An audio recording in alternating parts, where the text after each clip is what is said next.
তো এখন যদি আমরা একটু ভিসা প্রসেসিং নিয়ে আসি, যে সবগুলো প্রসেস রেডি হয়ে গেল, শেষে তো আসলে অর্থাৎ ফ্লাই করার আগে ভিসার যে ব্যাপারটা থাকে সেখানে বিভিন্ন বিভিন্ন স্টেপ থাকে। তো এটা আসলে কখন করা উচিত, আর ফিনান্সিয়াল ব্যাপারটা সম্পর্কেও যদি একটু বলতেন, কি কি ধরনের ডকুমেন্ট লাগে, এইটা সম্পর্কে যদি একটু ক্লিয়ার করতেন আপু কাইন্ডলি। এক্ষেত্রে হচ্ছে যখন আমাদের কাছে অফার লেটার আছে, স্কলারশিপ আছে, তখন আমাদের ফ্লাই করার জন্য একটা জিনিসই দরকার, সেটা হচ্ছে ভিসা। ভিসা পাওয়াটা খুব জরুরি। তো সেক্ষেত্রে হচ্ছে আমি কি করেছিলাম, যে আমার যখন এই সব ধরনের ডকুমেন্ট রেডি, তখন আমি জানলাম যে ভিসাতে আবেদন করার জন্য অবশ্যই টিবি টেস্ট করতে হবে। তো আমি খুব আর্লি একটা টিবি টেস্ট বুক করি, যেহেতু টিবি টেস্টের জন্য তাদের নির্ধারিত জায়গা আছে। সিলেটে হচ্ছে একটা জায়গা আছে এবং ঢাকাতে একটা জায়গা আছে। এই দুইটা জায়গাতেই তারা ইংল্যান্ডের জন্য যারা যাচ্ছে তাদের টিবি টেস্ট হয় সেখানে। ইংল্যান্ডে না, মোট 4টা দেশেই হচ্ছে যারা যারা যাচ্ছে, যে 4টা দেশের সবার হচ্ছে টিবি টেস্ট ওখানে ম্যান্ডেটরি করতে হয়। তো সেখানে বুক করি। এবং আমি যেহেতু ঢাকার বাইরে থেকে গিয়েছিলাম, আমার ক্ষেত্রে একটু এক্সেপশন হয়েছিল ওই দিন, এটা নর্মালি হয় না, যে ওই দিনই আমি রেজাল্টটা পেয়ে যাই। যে টিবি টেস্টের রেজাল্ট নর্মালি দেয় টেস্ট করার একদিন পরে। এবং হচ্ছে এই এই টেস্টটা করার পরে যেদিন আমি ওই হচ্ছে সার্টিফিকেটটা পাই, টিবি টেস্টের রিপোর্টটা পাই, তারপরে হচ্ছে আমি ভিসার জন্য আবেদন করি। ভিসার জন্য হচ্ছে অফার লেটার অবশ্যই জমা দিতে হয়।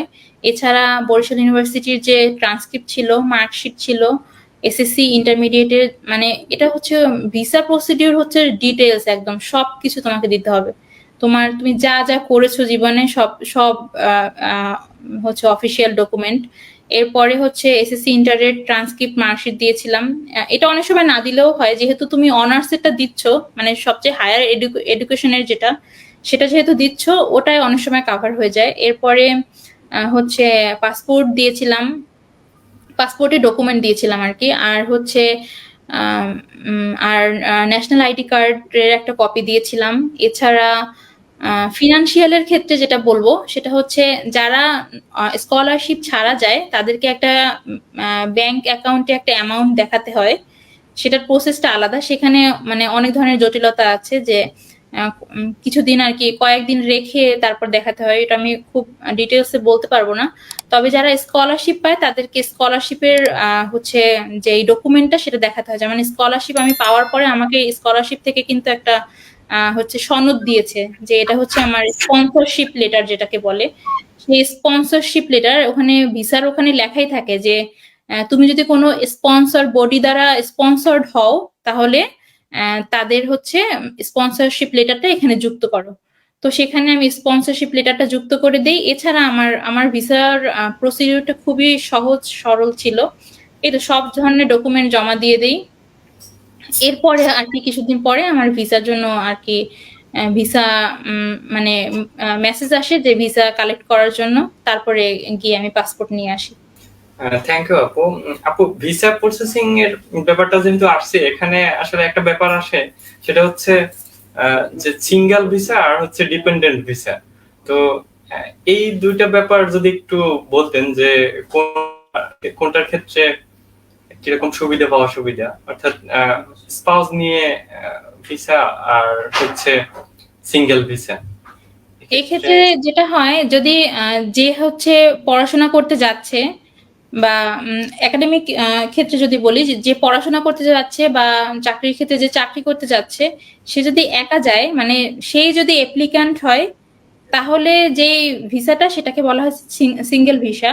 আর যদি এমন হয় যে একজন অ্যাপ্লিক্যান্ট, তার সাথে হচ্ছে তার হাজবেন্ড অর ওয়াইফ, অথবা তার বেবি যদি তার সাথে অ্যাপ্লাই করে, সেক্ষেত্রে দেখা যায় যে অ্যাপ্লিক্যান্ট, সে হচ্ছে অ্যাপ্লিক্যান্টের জন্য হচ্ছে ভিসায় আবেদন করে।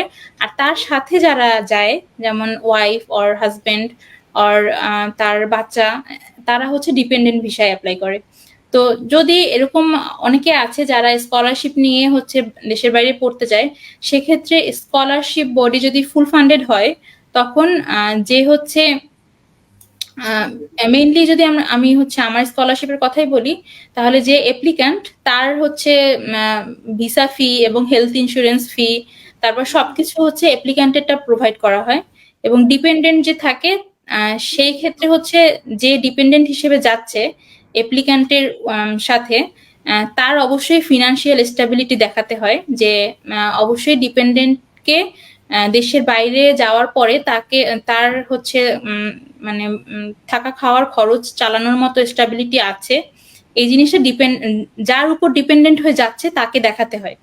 তো এই ক্ষেত্রে হচ্ছে মানে একটা বেশ মানে ব্যাংক স্টেটমেন্ট দেখানোর একটা বিষয় আছে স্কলারশিপের ক্ষেত্রেও, কারণ যেহেতু যে সাথে যাচ্ছে সে তো স্কলারশিপ পাওয়া না, তো তার হচ্ছে তার জন্য ব্যাংক ব্যালেন্স ব্যাংক স্টেটমেন্ট দেখাতে অবশ্যই দেখাতে হয়।